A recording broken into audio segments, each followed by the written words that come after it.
उठना ही वलित पर्वत की संकल्पना में कोबर साहब ने लाया था सबसे पहले।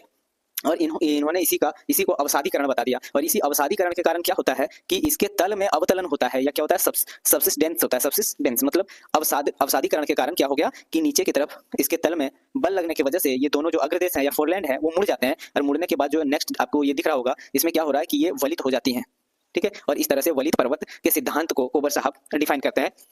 तो और भी देखिए, जो ये कोबर साहब अवसादीकरण की बात करते हैं, ये अवसादीकरण की बात हमारे हिमालय पर्वत को लेकर भी करते हैं। आपको पता है कि हमारी जब ये जो हमारा दो भागों में टूट जाता है जब कैलोडियन हलचल के समय, ये तो सबसे पहली बात कि ये हमारा पूरा अर्थ है।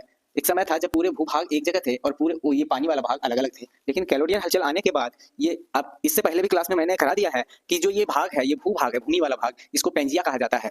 इसको कहा जाता था पेंजिया। और ये पानी वाला जो भाग है ये है पेंथालासा। तो आप इसको नोट कर लेंगे, पेंजिया और पेंथालासा। तो कैलोडियन हलचल आने के बाद ये दो भागों में टूट जाता है। एक होता है अंगारा लैंड, देखते रहिएगा नेक्स्ट डायग्राम जो बना रहे हैं।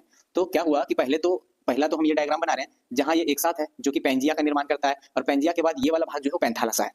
नेक्स्ट क्या हुआ कि ये भाग जो भूभाग है ये टूट जाता है और टूट के दो भागों में मुख्यतः बंट जाते हैं ये। और इसके बीच में क्या होता है, एक टैथिस सागर का निर्माण हो जाता है।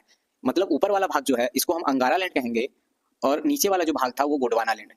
तो आप लोग कमेंट करके लिखेंगे कि भारत किसका हिस्सा है, अंगारा का हिस्सा है या गोंडवाना लैंड का हिस्सा है। तो समय परिवर्तित होने के साथ साथ इन दोनों का विस्थापन होना शुरू हो जाता है, एक दूसरे के करीब जाना शुरू कर देते हैं। मतलब अंगारा लैंड नीचे की तरफ आता है और गोंडवाना लैंड ऊपर की तरफ जाना शुरू कर देता है। और इसको जाने के क्रम में यहाँ जो हमारा टैथिस सागर है, तो टैथिस सागर के जो अवसाद हैं वो क्या होते हैं कि अवसाद ऊपर की तरफ आ जाते हैं। ये दोनों के बीच में, मतलब इनके, आप अच्छे समझिए, इनके और इनके बीच में बल लगने से ये टैथिस सागर के अवसाद ऊपर की तरफ आ जाते हैं। ठीक है, मान लेते हैं, आप मेरे हाथ से समझिए, ये जो है जिसमें माइक पकड़े हुए हैं ये क्या है, ये गोंडवाना लैंड है।